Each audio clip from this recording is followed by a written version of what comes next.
مومنین مومنات محرومین تمام علماء تمام شہداء اپنے محرومین میرے محرومین بانیان مجلس کے محرومین اور جو بہرحال ابھی گلگت میں تو شہید ہوئے ہیں ان کو استاد شہید سبت جعفر شہید سردار شہید عارف حسینی کی روح کو پڑھ کر بخش دیں.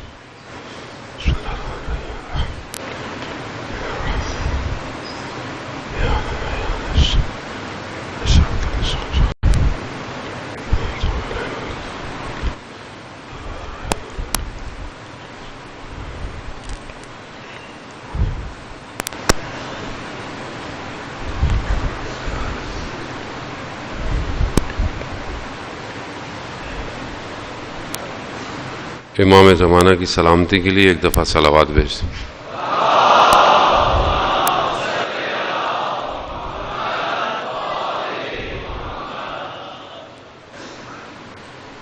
لا حول ولا قوة الا باللہ العلی العظیم. حسبنا اللہ ونعم الوکیل نعم المولا ونعم النصیر. اعوذ باللہ من الشیطان الرجیم بسم اللہ الرحمن الرحیم.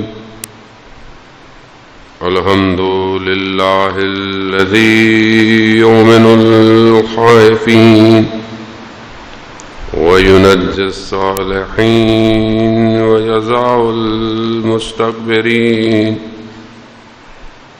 ويهلك ملوكا ويستخلف آخرين. والصلاة والسلام على رسول الثقلين محبوب رب المشرقين والمغربين جد الحسن والحسين نبینا سیدنا ابی القاسم محمد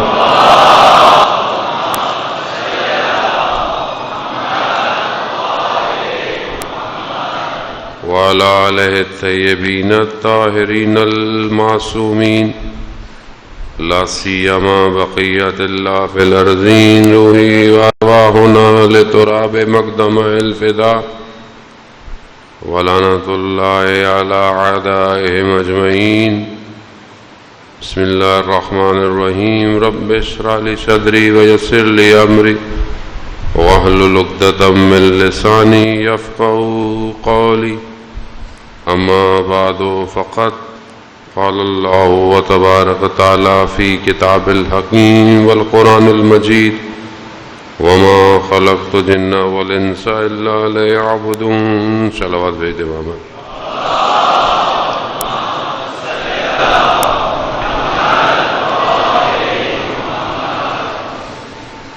عزیزان محترم، ماہ محرم کی پہلی شب ہے. خداوند متعال ہمیں یہ توفیق عطا فرمائے کہ ہم اس محرم میں امام حسین علیہ السلام کے مقصد کو سمجھ سکے، اور ان ایام میں کہ جو خدا نے ہمیں رزق کے طور پر عطا کیے ہیں، یہ رزق معنوی کہ جو ہر سال آسمان سے دسترخوان کھلتا ہے، اس دسترخوان سے ہم کچھ حاصل کریں اور پھر روز عاشوراء ہم بھی اپنے آپ کو پاک کر کر امام حسین کے کاروان میں شامل ہو جائیں. اسی لیے ہمیں بہرحال یہ چند دن کوشش کرنی ہے اور سب نے مل کے کوشش کرنی ہے تاکہ ہم کسی ایک مقام پہ حاصل کریں. خداوند متعال نے انسان کو خلق کیا، اس کے لیے اولیاؤں وصیاؤں کو بھیجا. خدا اپنی مخلوق سے محبت کرتا ہے، اور یہ اس کی محبت ہے کہ وہ نہیں چاہتا کہ اس کی مخلوق جو ہے وہ کسی نقصان میں رہے. پروردگار نے جہاں قرآن میں انسان سے اگر کچھ مانگا بھی ہے تو اس لیے نہیں مانگا کہ خدا کو ضرورت ہے. خدا کو کسی چیز کی ضرورت نہیں، وہ غنی ہے، ہم فقیر ہیں، ہم محتاج ہیں. لیکن کیوں مانگ رہا ہے خدا؟ یہ وہ آیات کے جہاں پر پروردگار سوال کر رہا ہے، یہ وہ آیات کے جہاں پر رسول کے ذریعے سے سوال کروایا جا رہا ہے۔ رسول خدا فرماتے ہیں قل لا اسألکم، میں تم سے جو سوال کر رہا ہوں کیا ہے؟ کچھ نہیں ہے، میں تم سے کچھ نہیں مانگ رہا سوائے مودت کے۔ اب یہاں پر بھی جو رسول خدا مانگ رہے ہیں، رسول خدا سائل نہیں ہے۔ سائل وہ ہوتا ہے جو اپنی حاجت لے کر آتا ہے، مگر رسول خدا کو حاجت کی ضرورت ہے۔ محبوب ہے، پروردگار ہے، مقصد کائنات ہے، ان کو کس چیز کی ضرورت ہے؟ وہ کیوں لے کر؟ یہ جتنے بھی سوال قرآن کر رہا ہے، خدا کہہ رہا ہے، خدا کو کیا ہے؟ قرض دو، مگر خدا مقروض ہے، خدا نہ خواستہ۔ خدا کے خزانوں میں کمی ہے کسی چیز کی؟ جو ہمیں دیا ہے وہ بھی خدا نے دیا ہے۔ اب اس کے پیچھے فلسفہ کیا ہے؟ خدا کیا چاہ رہا ہے؟ پروردگار قرآن میں ارشاد فرماتا ہے سورہ محمد کی آیت نمبر 39 ہے، پروردگار کہہ رہا ہے کہ تم میں سے کچھ لوگوں سے خدا جو ہے وہ کچھ مانگتا ہے تو تم بخل نہ کرو، یعنی کنجوسی نہ کرو، اور جو بخل کرتا ہے وہ اصل میں اپنے نفس سے، اپنے آپ سے بخل کر رہا ہے۔ خدا تمہارے مال تم سے نہیں مانگ رہا، بس اللہ کی راہ میں انفاق کرو۔ خدا کہہ رہا ہے میری راہ میں انفاق کرو۔ یہ راہ میں انفاق مانگ رہا ہے۔ کیوں مانگ رہا ہے؟ کیوں سوال ہو رہا ہے؟ کیونکہ وہ ایک در کی طرف لے کے جانا چاہتا ہے، ایک دروازے کی طرف دعوت دے رہا ہے۔ رسول خدا کو پروردگار نے بھیجا، اس لیے انبیاء کو بھیجا کہ مخلوق کو اس دروازے کے ذریعے سے کمال کی طرف لے کے جائے۔ یہ جو سوال رسول کر رہے ہیں وہ بیسیکلی ہمیں دعوت دے رہے ہیں، آؤ ادھر آؤ، میں تمہیں اس پوری دنیا کے شور شرابوں سے بچا رہا ہوں، میں تم سے کچھ نہیں چاہ رہا اور مجھے کچھ نہیں چاہیے، یہ جو میں تم سے مانگ رہا ہوں یہ تمہاری بقا کے لیے ہے۔ یہ جو میں تم سے مودت مانگ رہا ہوں اپنے قربا کی، اپنے گھر والوں کی، یہ تمہاری بقا ہے، اس میں چھوڑ دو نہ دو محبت۔ کیا ہوگا؟ کیا ہوا؟ کیا ہو رہا ہے؟ کیا ہوگا؟ آپ کے سامنے ہے۔ یہاں یہی ان ساری چیزوں کے پیچھے ہے کہ خدا جب کچھ چاہتا ہے تو وہ انسان کو کمال پہ پہنچانا چاہتا ہے۔ ماہ محرم بھی اسی طرح ایک ریپیٹیشن ہے، ایک تکرار ہے۔ یہ ہر سال آ کر یہی دعوت دے رہی ہے، آؤ دروازہ کھلا ہوا ہے، آؤ خدا تمہیں کسی مقام پر لے کر جانا چاہتا ہے۔ خدا لے کے جانا چاہتا ہے۔ کیسے آؤ؟ کس طرح آؤ؟ آ جاؤ۔ کمال پہ لے کے جانا خود حسین ابن علی کا کام ہے، یہ ہمارا کام نہیں ہے۔ روز عاشور، شب عاشور، کئی لوگ تھے جو آخر میں آئے، وہ کہاں چلے گئے، وہ کس مقام پہ پہنچ گئے؟ آج بھی دروازہ کھلا ہوا ہے عزیزان محترم۔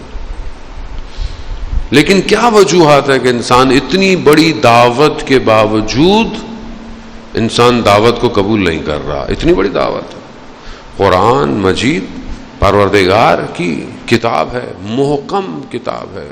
خدا کہتا ہے ہم نے تمہارے لیے واضح بیان کر دیا، اپنی آیتوں کو روشن کیا ہے تمہارے لیے۔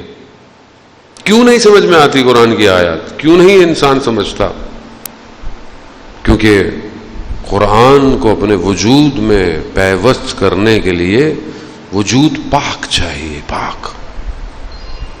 ہر کوئی، خود قرآن کہہ رہا ہے، وہ جو حقیقت ہے قرآن ہے، اس کو نہ پہاڑوں نے لیا نہ کوئی اور چیز تحمل کر پائی، وہ قلب پیمبر پر اترا ہے۔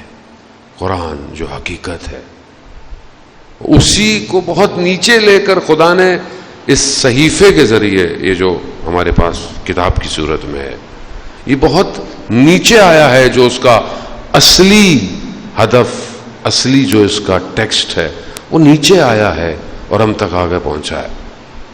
لیکن آج میں اپنے آپ سے، آپ خدا نخواستہ آپ کو کیا لیکن ہم ایک بہت بڑی میجورٹی آج قرآن کے ساتھ اس طرح جڑی ہوئی نہیں ہے جس طرح جڑا ہونا چاہیے. آپ خود دیکھ لیں، آپ اپنے لیے کتنے پریشان ہوتے ہیں، بچوں کے لیے آپ کتنے پریشان ہوتے ہیں، اس اسکول میں پڑھ لے، اس اسکول میں پڑھ لے، اتنے گریڈ لے لے، یہ کر لے، وہ یونیورسٹی میں ایڈمیشن کر لے. مطلب انسان محنت کرتا ہے، کرنی بھی چاہیے. ایجوکیشن بہت ضروری ہے، تعلیم بہت ضروری ہے. تعلیم شعور دیتی ہے انسان کو. فرق جاہل کا اور عالم کا یہی ہے، فرق ہے دونوں میں، دونوں برابر نہیں ہے. لیکن کتنے پریشان ہیں ہم اپنی اولاد کے لیے کہ یہ قرآن کی تعلیم حاصل کرے. کتنے پریشان. ابھی یہیں سے آپ اسکوٹنگ شروع کر دیں. میں تو دیکھیں آتا اس لیے ہوں کہ آپ چیک لسٹ لے کر بیٹھا کریں کہ میں کہاں ہوں، ٹیکس کہاں ہے. میں اپنے آپ کو بھی کہہ رہا ہوتا ہوں، یہ صرف آپ کے لیے نہیں. قرآن کتنا امپورٹنٹ ہے، قرآن کے لیے کتنے اچھے. سستا مولانا کون ہے قرآن پڑھائے گا؟ یہ فری میں کیوں نہیں پڑھاتے مولانا صاحب؟ قرآن پڑھانے کے پیسے کیوں لیتے ہیں؟ او لیول اے لیول کی فیسیں بھر بھر کے دینی ہے ہم نے. بہترین انسٹیٹیوٹ، بہترین. قرآن کیا ہے، ایسی پڑھ لے گا. مسجد کے مولوی بیچارے ٹوپی پہن کے آئیں گے، بیچارے تھوڑی دیر پڑھیں گے، جی آغا صاحب پانی پلا دو مولانا صاحب، چلے گیا. محلے کی باجی قرآن پڑھا دیتی ہیں. ایسی تو سب اپنی باجی سے قرآن پڑھا سب نے. قرآن اچھی بات ہے، پڑھ لیں قرآن، ٹھیک ہے، اچھی، کم از کم پڑھ تو لیں کسی سے. لیکن اصل قرآن تدبر اور تفکر ہے. قرآن کئی جگہ کہہ رہا ہے یا اولی الالباب، اے عقل مندو، اگر کامیابی چاہتے ہو تدبر تفکر. کتنا تدبر اور تفکر ہے قرآن کے اوپر. مولانا صاحب بولے مولانا صاحب اتنے سارے مسلک ہیں، اتنے ہی ترجمے ہیں قرآن کے. ٹھیک ہے، اگر آپ اسٹریٹ ترجمہ بھی لے لے تو بھی کوئی فرق نہیں پڑتا. آپ کتنی دفعہ قرآن کا ترجمہ پڑھا، کتنی دفعہ اس کو سمجھا، پھر کتنی دفعہ تفسیروں کا مطالعہ کیا. اب آپ بولیں مولانا صاحب اگر سب ہم ہی پڑھ لیں تو پھر آپ کو کیوں بلاتے ہیں مجلس پڑھنے کے لیے؟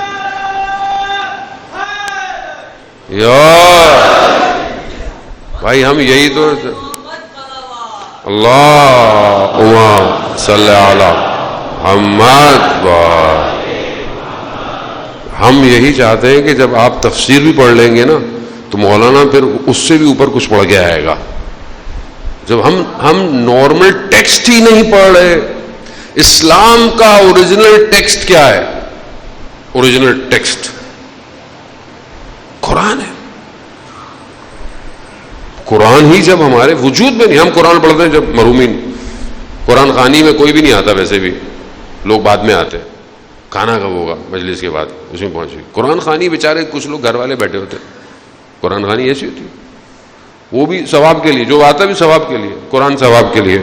بیٹی کی شادی ہوئی، قرآن دے دو ساتھ، مخمل کے کپڑے میں لپیٹ کے دے دو. اتنا لپیٹو کہ کبھی زندگی میں کھولے ہی نہیں. عید کے ٹائم پہ ڈسٹ ہٹے گی. باقی قرآن کہاں ہے؟ سفر پہ جا رہے ہو، اگر آپ کے گھر میں اچھا رواج ہے تو آپ کے گھر کے سر کے اوپر قرآن رکھ لیتے ہیں، چلو قرآن سے بولو اگر اچھے ہیں، ورنہ تو جاؤ جلدی.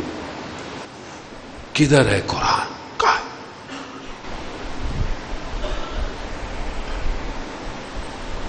قرآن کو دیکھنا عبادت، سننا عبادت، پڑھنا عبادت. لیکن جب تک یہ تفکر میں، تدبر میں تبدیل نہیں ہوتا، قرآن معاشرے کو ڈرائیو نہیں کرے گا.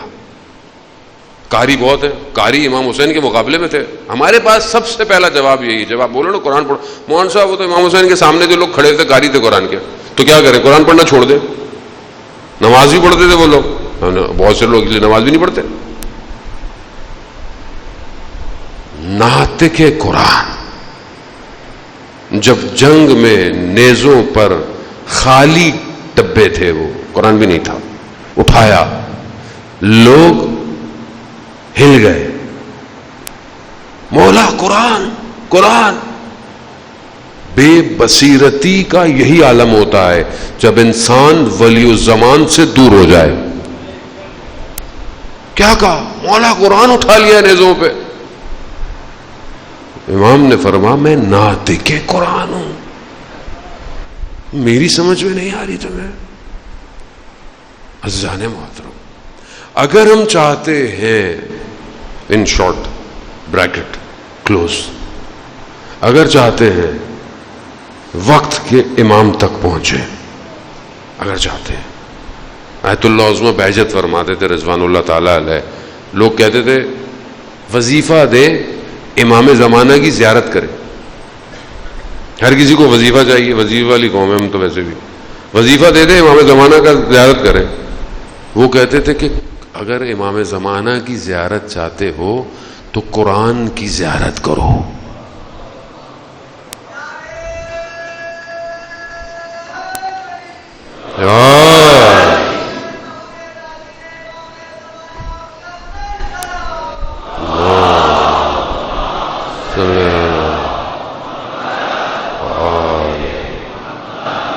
کیوں؟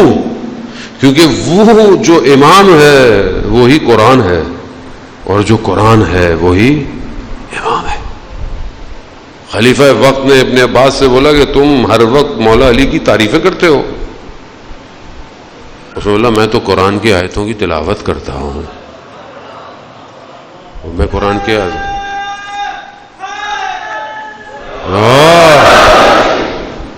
لیکن یہ قرآن پیوست اسی کے وجود میں ہوا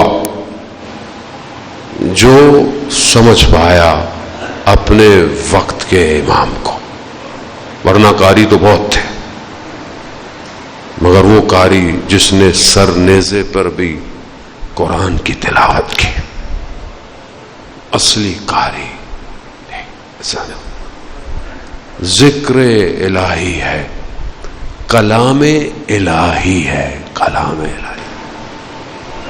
ہم نہیں چاہتے کہ خدا ہم سے باتیں کرے، ہم نہیں چاہتے.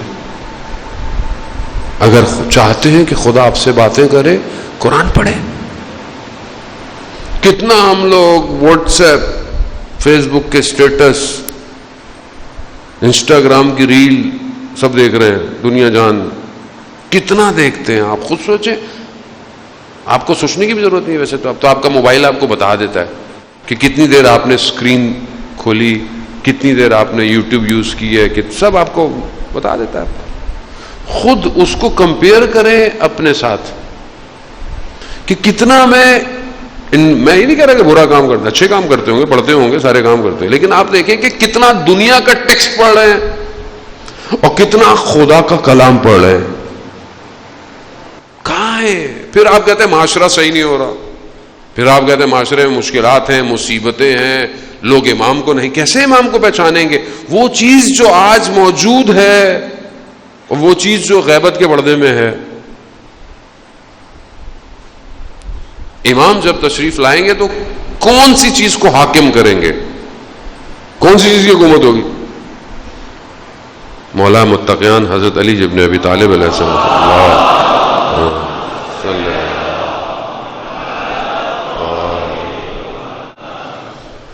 امام نہج البلاغہ میں جہاں اپنے اصحاب کو یاد کرتے ہیں، امام نے اظہار شکوہ بھی کیا، گلہ بھی کیا ہے ان لوگوں سے جنہوں نے امام کو پہچانا نہیں اور امام کو چھوڑ دیا دور. وہیں پر امام جو ہے وہ اپنے اصحاب کو بھی یاد کرتے جو امام کے صحابی ہیں.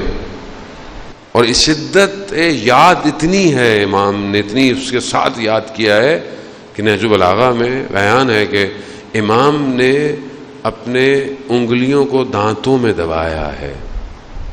کہاں ہیں وہ جو ایسے تھے؟ پھر امام نے نام لیا ہے بعض، اینا عمار، عمار کہاں ہے؟ پھر امام نے ان کی خصوصیات بتائی ہیں. ہم چاہتے ہیں کہ ہم ان جیسے تو نہیں ہو سکتے ظاہر ہے، لیکن اس کی صف میں تو شامل ہو سکتے ہیں. وہاں امام نے ایک صفت یہ بتائی ہے کہ یہ وہ ہے جو قرآن کی تلاوت کرتے تھے اور اس پر عمل کرتے تھے. تلاوت اور عمل. اب تلاوت کیا ہے؟ مثال کے طور پر بہت ساری قرآن کی آیت ہے. قرآن کی ایک آیت ہے کہ پروردگار ارشاد فرما رہا ہے کہ الا بذکر اللہ تطمئن القلوب، آگاہ ہو جاؤ، اللہ کا ذکر دلوں کو اطمینان دیتا ہے۔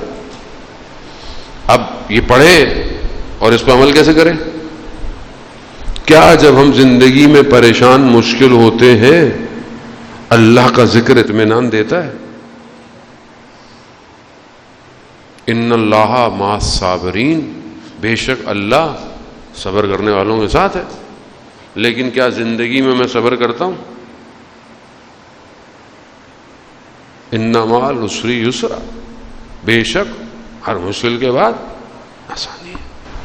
خوب یہ الم یعلم بان اللہ یرا، مگر تم نہیں جانتے کہ خدا تمہیں دیکھ رہا ہے۔ خود قرآن کی آیت ہے۔ تو کیا پریکٹیکلی یہ میرے ذہن میں ہے کہ خدا مجھے دیکھ رہا ہے؟ خدا دیکھ رہا ہے۔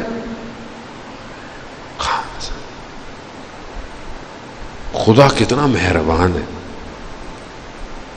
رسول خدا حضرت محمد مصطفیٰ صلی اللہ علیہ وسلم صلی اللہ علیہ محمد، رسول خدا جب لوگوں کے درمیان میں تبلیغ پہ گئے تو آپ کو پتا کتنی مشکلات تھیں۔ لوگ شروع میں رسول خدا کو کتنی تکلیفیں، کتنی اذیتیں۔ رسول خدا نے اپنے آپ کو زیادہ سے زیادہ عبادت میں ڈالنا شروع کر دیا ہے۔ عبادت، زیادہ عبادت، کیوں؟ تاکہ میں زیادہ جب کروں تو لوگوں کے وجود میں زیادہ چیزیں داخل ہونا شروع۔ اتنی رسول خدا نے عبادت کر دی کہ پروردگار کہہ رہا ہے کہ ہم نے رسول قرآن اس لیے نہیں نازل کیا کہ تم مشقت میں پڑ جاؤ۔ قم اللیل الا قلیلا، اے نبی اتنا مت رات کو کھڑے ہو کہ تمہیں تکلیف ہو جائے۔ پاؤں سوج جاتے تھے ان کے، کس لیے؟ امت کے لیے، امت کے۔ روایات میں بیان ہوتا ہے، پروردگار جامع سعادات میں بھی ملا ناراکی نے اس روایت کو بیان کیا ہے۔ فرماتے ہیں کہ رسول خدا نے خدا کی بارگاہ میں کہا کہ پروردگار قیامت والے دن میری امت کا جب حساب ہو رہا ہو نا تو میرے علاوہ کسی کو مت دکھانا۔ اتنی رسول خدا کو امت سے محبت ہے کہ وہ جب، ظاہر ہے آپ کو پتا ہے قیامت والے دن کیا ہوگا، سب کھل جائے گا، ہر چیز۔ وہ واقعہ وہ جو حضرت سلمان فارسی نے گزر رہے تھے قبرستان سے کہیں سے، تو ایک شخص مردہ قبر سے باہر نکلا، بہت طولانی وہ روایت ہے قبر کے بارے میں، موت کے حالات کے بارے میں، وقت نہیں ہے میں اس پہ گفتگو کروں، بس اس کا ایک حصہ۔ اس شخص سے پوچھا کہ بہرحال وہ فرشتے ملائکہ آئے اور انہوں نے بولا کہ لکھو، لکھو۔ بولا کہاں سے لکھوں؟ قلم تو نہیں ہے؟ کہا تمہاری انگلی تمہارا قلم بن جائے گی، قلم لکھو۔ کہا دوات کہاں سے لو؟ مرکب۔ کہا زبان لگاؤ۔ لکھنا شروع کیا، اچھا برا جو رک نہیں پایا قلم، آپ کا قلم خود لکھے گا تم نے زندگی میں کیا کیا، اچھا کیا خود لکھے گا، اصل آپ کے اختیار میں نہیں ہے۔ کہا لکھے گا، لکھے گا۔ اس کے بعد 2 ٹکڑے گردن میں ٹانگ دیا۔ کہا ایسا لگ رہا تھا جیسے دنیا کے پہاڑ میری گردن میں لٹک گئے۔ کہاں فرار کرے گا، کہاں جائے گا اس دن آدمی؟ اس دن کے لیے رسول خدا فرما رہے ہیں جہاں سب چیز عیاں ہوگی، ہر چیز کھلی بھی ہوگی، کوئی چیز پوشیدہ نہیں ہوگی۔ یہاں میں اچھے کپڑے پہن لوں، خوشبو لگا لوں، آپ کو پتہ نہیں ہے میں اندر سے کیسا ہوں، آپ کو کیا پتا؟ لیکن اس دن سب عیاں ہوگا، سب کھلا ہوگا، کچھ چھپ نہیں پائے گا۔ اس دن کے لیے رسول خدا نے فرمایا پروردگار میری امت کا جب حساب کرنا صرف مجھے دکھانا، بس بس۔ یعنی رسول چاہتے ہی نہیں کہ دوسری امتیں دیکھیں کہ میری امت کیا عمل کرتی تھی۔ اللہم صلی محمد ادھر سے پروردگار نے اپنے محبوب سے کہا میرے محبوب میں تم سے زیادہ اپنی مخلوق کے لیے مہربان ہوں۔ یقیناً رسول خدا مہربان ہے، میں تم سے زیادہ اپنی مخلوق پر مہربان ہوں۔ میں جب ان کا حساب کروں گا تو میں آپ کو بھی نہیں دکھاؤں گا. تو خدا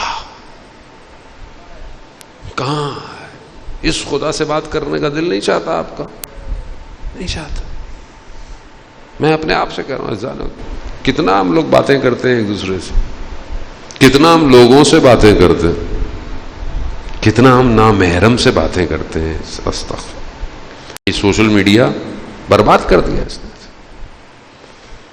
اور وہ خالق بندے کا انتظار کرتا ہے، یہ کب مجھ سے باتیں کرے گا. خوب بات کرے انسان، خدا کی طرف پڑھے. عزیزان محترم، پروردگار نے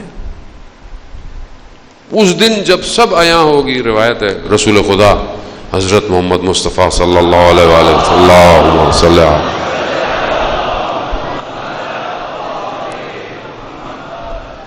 اپنی بیٹی کے گھر آئے، دیکھا کہ بیوی پریشان ہے. کہا فاطمہ آپ کیوں پریشان ہیں؟ کہا بابا مجھے قیامت کا منظر پریشان کیے ہوئے. کہا آپ کو کیسی پریشانی؟ کہا بابا اس دن ساری چیزیں ظاہر ہوں گی، ساری چیزیں عیاں ہوں گی. ایسے میں حضرت جبرائیل کہتے ہیں نازل، رسول خدا کی خدمت میں سلام کیا. کہا ہمارا خدا نے سیدہ کو سلام بھجوایا ہے اور ان سے کہیں کہ پریشان نہ ہوں، ہم ان کے چاہنے والے کو قیامت والے دن نور میں رکھیں گے. نور میں رکھیں، لیکن ہو ان کو ماننے والا. کہنا آسان ہے، ماننا مشکل. زبان سے کہیں ہم مانتے ہیں، عمل مخالف ہے. جھوٹ کیسے کریں گے آپ؟ جانا محترم بس یہی ہے. ولی الزمان جو لوگ پہچان گئے وہ قربان ہو گئے، جو نہیں پہچانے وہ گھومتے رہے. آج جس دور میں ہم زندہ ہیں یہ دور بہت پیچیدہ ہے. اب جنگ جو ہے وہ ایک جنگ نہیں ہے کہ مطلب دشمن آئے اور آپ کے شہر پہ ملک پہ حملہ کر دے. ہاں اب جنگ جو ہے وہ مرکب ہے، یعنی بہت ساری جہت سے جنگ لڑی جا رہی ہے. یعنی ساری ٹیکنیک، ساری اسٹریٹجیز کام ایک ہی ساتھ. پہلے جنگ لڑتی تھی، ملک آیا ادھر مارا ادھر مارا، ادھر ورلڈ وار 1 ورلڈ وار 2 ایسی ہوئی، قوم آئی ٹھک ٹھک مارا. اب ایسا نہیں ہے، اب ایک ہی ٹائم پر ساری چیزیں استعمال ہوتی ہیں.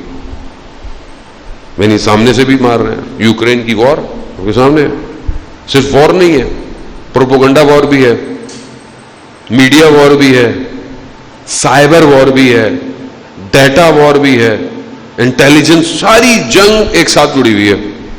یعنی جب یوکرین پہ حملہ ہوا تو کیا دکھایا اس نے؟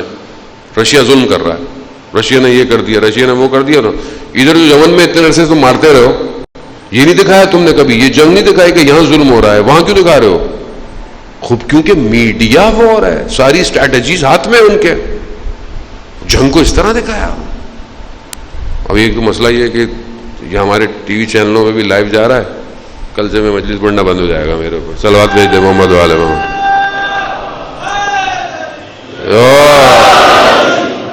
مسئلہ یہ کیونکہ قوم کا اصل میں شعور کا لیول ایک لیول ہے نا، اور ہم چاہتے ہی نہیں لیول اوپر نیچے ہو، تو اس لیے کیمرے ہر جگہ آ جاتے ہیں. مولانا صاحب دیکھ کے خیال کر کے وہی رہنے جو ہم لوگ ہیں.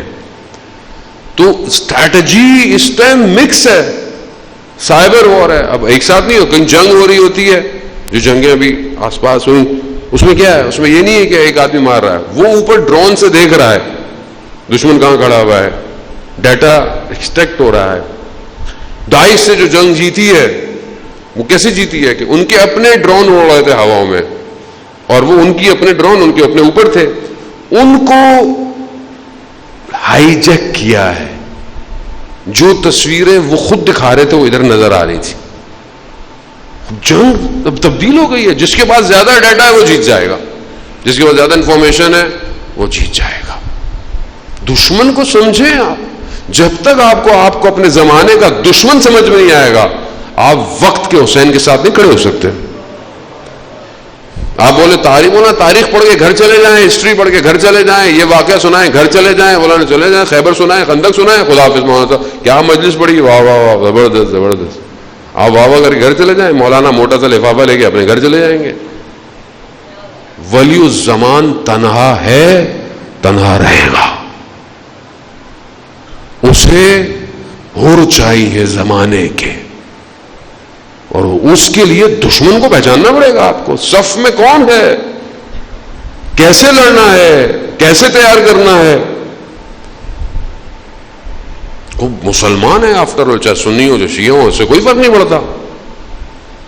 اور سب کا ایمان اور عقیدہ ہے کہ اسلام دنیا پہ حاکم آ کے رہے گا، آ کے رہے گا. کیسے، کب، کیوں؟ ہمیں اپنا حصے کا رول پلے کرنا ہے بس. آپ اپنے حصے کا رول پلے کر دیں، آپ کی سٹوری ختم. نیکسٹ. آپ یہ سوچتے رہے کیسے ہوگا، کیا ہوگا مولانا، میں کیوں کروں، میں اپنی زندگی انجوائے کروں، مجھے کیا ضرورت ہے دنیا میں کیا آ رہا ہے. تو پھر یہ ایسے ہی ہے جیسے کوئی مردہ لاشیں چل رہی ہیں، انہیں کوئی فرق نہیں پڑتا معاشرے میں برائی ہو رہی ہے، گناہ ہو رہا ہے، ظلم ہو رہا ہے، ہونے دو. اجزانے اس طرح کربلا نہیں پہنچ سکتے. ولی الزمان تک پہنچنے کے لیے پہلے، جہاں میں نے کل آپ کی خدمت کیا کہ اپنی ذات سے باہر آنا پڑے گا، وہاں اس وادی میں داخل ہونا ہے. وہ وادی جو امام کی وادی ہے، جو امام کا ملک ہے. اس میں جو چلا جاتا ہے اس کے لیے پھر کوئی چیز رکاوٹ نہیں ہے، اس کے لیے پھر کوئی چیز اس کے لیے پریشانی نہیں ہے. وہ دیکھ چکا ہوتا ہے، اسے نظر آ رہا ہے آگے کیا ہو رہا ہے.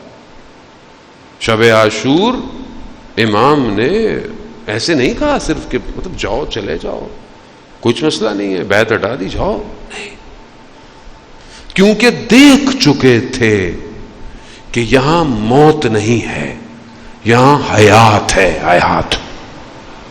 اور جو حیات کو دیکھ لے اسے پھر کوئی نہیں روک سکتا. کوئی روک پایا آج تک؟ دنیا، قومیں مر گئیں، مگر کیا ذکر حسین ابن علی ختم ہوا؟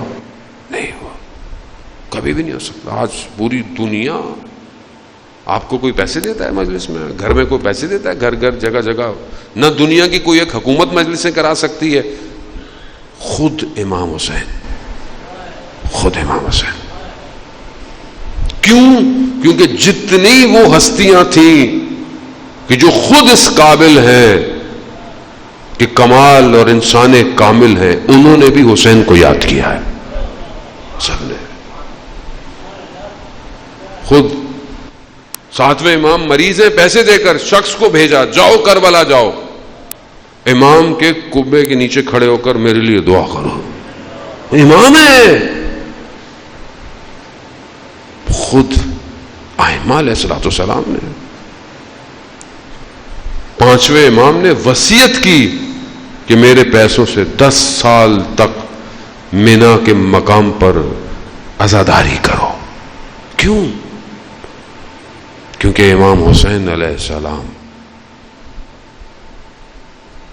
ابھی ابن کعب راوی رسول کے ساتھ بیٹھا ہوا ہے، جیسی دیکھا ایک بچہ آیا، رسول خدا کو سلام کیا، رسول خدا نے اسے سلام کا جواب کیا. پھر رسول خدا نے فرمایا، اے زینت و زمین اور آسماں.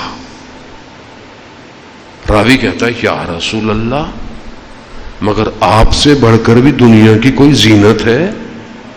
آپ خلقت خدا کا ہدف ہے، آپ کے چکر میں دنیا خلق ہوئی، آپ مقصد دنیا ہے، آپ کے علاوہ بھی کوئی زینت ہے؟ اور آپ اس بچے کو کیا کہہ رہے ہیں؟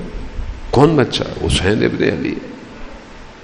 رسول خدا فرماتے ہیں کہ حسین کی منزلت زمین سے زیادہ عرش پر ہے. عرش. ہر نبی نے حسین ابن علی پر گریہ کیا ہے. ہر نبی جو گزرا ہے کربلا سے، حضرت آدم سے لے کر خاتم تک حسین ابن علی پر گریا ہے. وجہ کیا ہے؟ وجہ یہ کہ حسین، امام حسین کی کشتی نجات کی سب سے تیز ہے.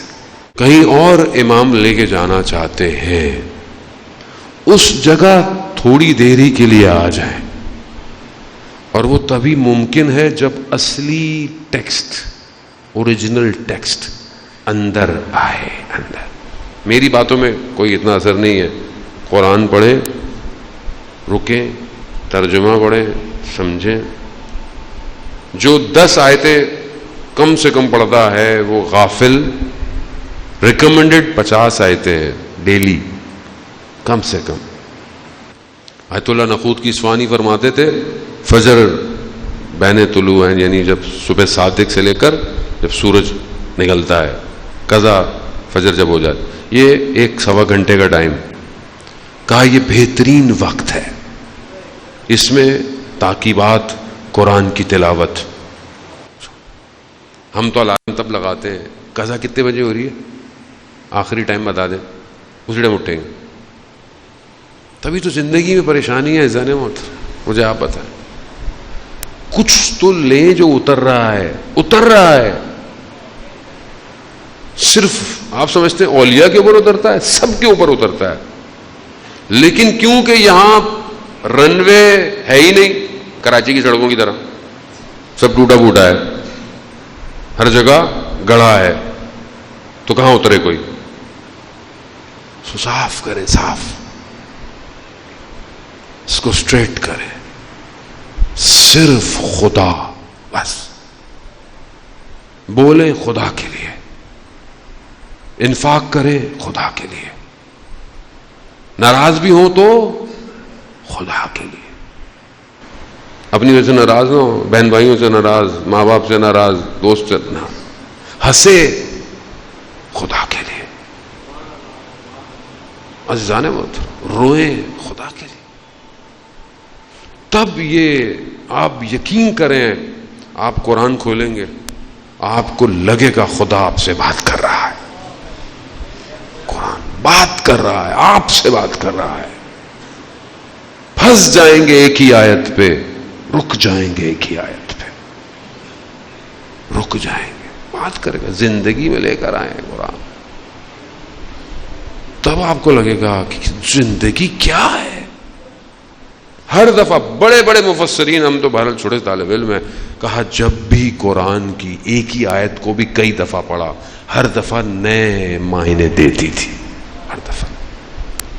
کب پڑھیں گے ہم تفسیر کب پڑھیں گے زندگی میں؟ کب پڑھیں؟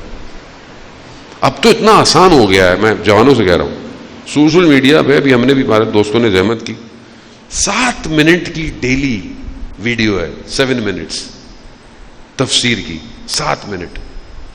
ہفتے میں 6 ویڈیو ہیں، ایک دن کوئز ہوتا ہے تاکہ جو آپ نے پڑھا ہے اس کو ٹیسٹ لے لیں. ہم تھوڑا ٹیسٹ بھی تو لینا ہے. 3 سال سے 5 سال میں ایک تفسیر آپ کی ختم ہو جائے گی. 7 منٹ نہیں ہے ہمارے پاس. آپ یقین کریں نہیں ہے زندگی میں.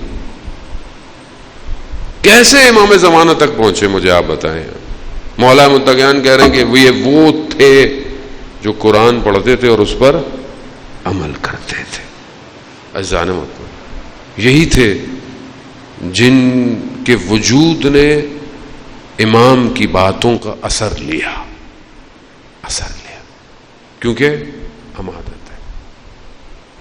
کئی لوگ امام کے ساتھ شامل ہوئے، کئی لوگ آئے. بہرحال وقت بہت تیزی سے اپنی ساتھ ہے، مجھے تو خیر پتہ بھی نہیں چلتا. آپ اتنے غور سے ماشاءاللہ سن رہے ہوتے ہیں، مجھے خود نہیں پتہ چلتا. عزیزان محترم، کیا وجہ تھی کہ کئی لوگ رک نہ پائے؟ ہمارے استاد داداشی کہ خدا انہیں صحت اور سلامتی عطا فرمائے، کہتے ہیں کہ حر جہاں کچھ وجوہات ہیں، وہاں حر کے وجود نے کیسے یہ سب قبول کیا؟ کیسے روکا امام کو، امام کے رخ کو روک دیا، امام کی سواری کو لگام کو پکڑا. میرے امام نے کہا حر تیری ماں تیرے غم میں بیٹھے، مگر حر نے جواب نہیں دیا. حضرت حر نے کیا کہا؟ کہا کہ آپ کی والدہ کا جو مقام ہے میں یہ بات آپ کو نہیں کہہ سکتا. کیا وجہ تھی کہ اندر سے یہ بات نکلی؟ اس کا مطلب ہے کہ اندر پاکیزگی تھی. کیسے تھی؟ ہمارے استاد کہتے ہیں کہ یہ جب کوفہ میں، ظاہر ہے کوفہ کا شجاع ترین شخصوں میں سے ہے، تبھی تو لشکر کا سردار ہے. کہا جب یہ کوفہ میں تھا تو اس کا جو استاد تھا جو اس کو قرآن کی تفسیر کا درس دیتا تھا وہ اہل بیت کا ماننے والا تھا. قرآن اندر پیوست ہوتا ہے. جو جوان قرآن کی تلاوت کرتا ہے، روایات ہے، قرآن اس کے گوشت میں پیوست ہو جاتا ہے. کٹتی رہیں گردنیں، لا الہ الا اللہ، کچھ نہیں ہوا. کیوں آج تک آپ سلام کرتے ہیں؟ سب کرتے ہیں مگر زندہ ہے، لیکن قرآن کہہ رہا ہے زندہ ہے. گمان نہ کرو، وجود صامت قرآن اور ناطق قرآن سے پیوست ہوا تھا. شب عاشور خیموں میں قرآن کی تلاوتوں کی آوازیں تھیں. ولی الزمان تک آسان نہیں تھا پہنچنا، حر جیسے پہنچا. شب عاشور حر ٹہل رہا ہے، بے چین ہے، پریشانی. کیا پریشانی ہے؟ شخص نے کہا حر اگر کوئی مجھ سے پوچھتا کہ کوفہ میں کوئی سب سے شجاع ہے تو میں تمہارا نام لیتا، مگر تم تو پریشان نظر آ رہے ہو. کہا قرار یہ نہیں تھا کہ جنگ ہو، قرار نہیں تھا. یہ تو جنگ کی باتیں کر رہے ہیں، بس اضطراب ہے. اللہ اکبر. آیت اللہ نخودکی سے پوچھا کسی نے کہ قرآن کی آیت میں یہ جو سورہ انا انزلنا میں ہے، یہ لیلۃ القدر کیا ہے؟ وما ادراک ما لیلۃ القدر، تم نہیں جانتے کہ لیلۃ القدر کیا ہے؟ خیر من الف شہر، 1000 مہینوں کی شبوں سے، 1000 مہینوں کی راتوں سے. یعنی ایک رات سالوں کو طے کرا سکتے، ایک رات صرف. انہوں نے پوچھا یہ کیسے ہے؟ کیسے؟ تو کہتے ہیں کربلا. حر کہا لیلۃ القدر کی تفسیر فاطمہ ہے، سیدہ. احترام کیا بی بی کا. حر کو کیا کیا؟ کہاں پہنچا دیا؟ حر علیہ السلام سب سے آخر میں آئے، آخر میں سب سے پہلے گئے.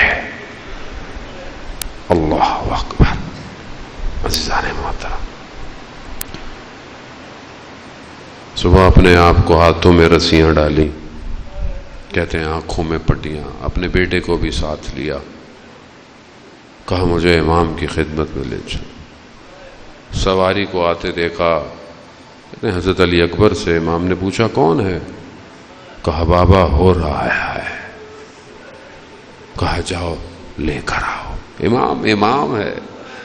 امام نے وہ جملہ ایسے نہیں بولا تھا، اور تیری ماں. امام جانتے تھے کہاں ایک بیج لگانا ہے، ہادی ہے.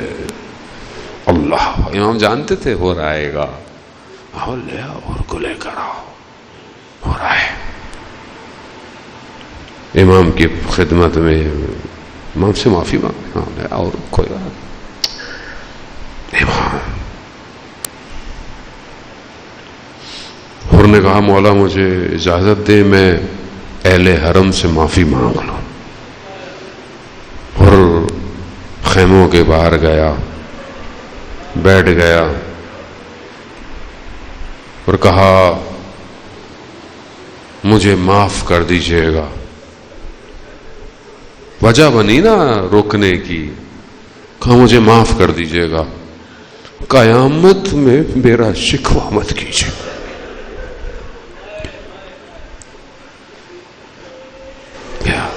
حر سے پہلے حر کا بیٹا گرا، شہید ہوا. اس سے پہلے کہ حر پہنچتے امام حسین پہنچ گئے. کہا حر جوان بیٹے کی لاش پہ باپ نہیں آتا. اللہ اکبر. بس یہ مصائب کافی ہیں. حر جوان بیٹے کی لاش پہ باپ نہیں آتا. اب حر کو کیا بتائیں ہم کہ حر تمہارے بیٹے کی بدن پہ تو امام نے تمہیں منع کیا، خود تمہارے بدن پہ خود حر جب گرا امام پہنچے، عزیزان محترم خود امام پہنچے ہیں. اور حر سے کہا آخری وقت حر تمہاری ماں نے تمہارا کتنا اچھا نام رکھا ہے، حر آزاد ہو جاؤ، آزاد. میں کہوں گا حضرت حر آپ کے بیٹے کے بدن پہ بھی امام حسین، کاش آپ کچھ دیر اور ہوتے تو پھر آپ دیکھتے کس طرح حسین علی اکبر کے بدن پہ. ہاں عزاداران حسین، بہرحال آپ مصائب آگے ہیں، آپ سنیں گے، شبیں اور ہیں، آپ مصائب سنیں گے. بہرحال آج تو بحری رات ہے، آج چاند محرم نکل آیا ہے، آج کربلا میں یہ چاند نکلا ہوا ہے، آج شورش ہے اور غم ہے. آج ایک ماں مدینہ سے نکل پڑی ہے. لیکن کس طرح حسین، بعض مقاتل کہتے ہیں کہ امام حسین سے اپنے بیٹے کے بدن پہ جایا نہیں گیا. عزاداران محترم ہو، ایک ایک کر کر اسی طرح امام کے بہت صحابی گئے، امام سب کے بدن پہ پہنچے ہیں. ہاں مگر وہ کتنا سخت وقت تھا کہ جب خود زہرا کا لال گرا.